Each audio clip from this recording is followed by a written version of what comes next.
He attacks. He can score so many different ways, Jackson, and he's impressive. Again, what Kirkman wants to do here is try to weather the storm early and keep himself in the match. He wasn't really able to do that last week, and if he can do that here, you never know.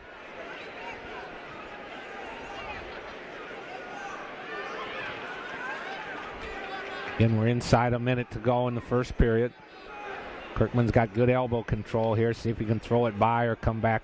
Nope, just bails out. We have a correction in the 3A 152-pound state championship winner, Max Snyder. Behind him, he's got to get to his feet. Nah on the toes. See what they're going to call here. We're kind of screened by the scorer's table. Nope, said the toes came out. Great job by Kirkman there. Again, we all talk about as coaches and wrestlers, learn to use the mat. I mean, if you can get out of bounds constructively without fleeing the mat, it can help you so much in situations. Nice little duck under. It's like he's trying to use his length to lock up some type of cradle here. Now he slid the leg in.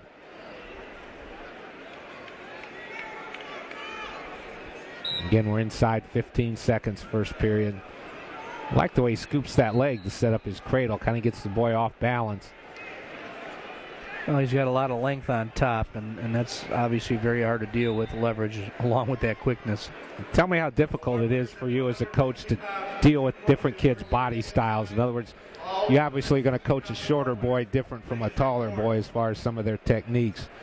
Is that hard to do for these kids to be able to adjust to different things? Well, I think, that's all part of just drill and technique and learning, what has to be done. And it, it's funny because obviously, a lot of these kids have been wrestling for, many, many years. And so they've developed techniques or they developed moves that, that they like. But, part of getting to that next level in a high school situation is, not just doing the things that you like to do, and you have to understand position. There's an escape there. Yep, Jackson's out. He leads 5-1. Just starting the second period. Nice blast double. Boy, he just comes at that so hard. And there would be 2 takedown. He leads 7-1. Somebody's bleeding, or what do we got? Yep, a little bit of blood coming up blood there. Time here. Again, it's been a tough tournament for these kids. They've wrestled now 4 quality opponents in the last 48 hours, so we're probably going to see a little bit more of the blood injury type of things because their bodies probably having some trouble adjusting to it. Jackson, again, is just, an awful talented young man, and, he may be one of the, the best talents in this 2A tournament, and he's getting on a roll and starting to show it here in this match. Yeah, you mentioned a few minutes ago that his school dropped down from AAA down to AA. That's the second time we've seen that tonight.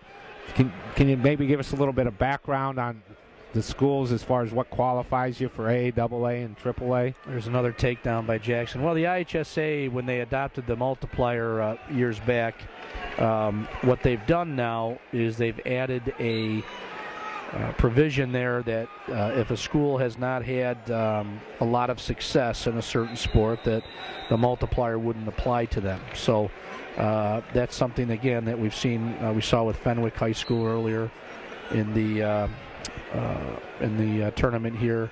Talked about it with them and some of the other schools. And then some schools, their enrollment shifts and just they go down. Sandwich High School was a 2A school for a few years there, and the demographic has changed out there a little bit in terms of their population or their enrollment. So now they're a single A school. So that does rotate, but again, I think it's going to take a few years of adjusting to this new rule to sort that out.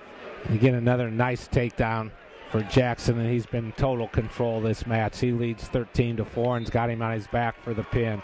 Real impressive tournament for Nathan Jackson out of Chicago Heights, Marian. Go ahead, Coach. Like I said, I think he's one of the most talented kids in this whole 2A tournament. He's awful impressive, and he showed it here tonight.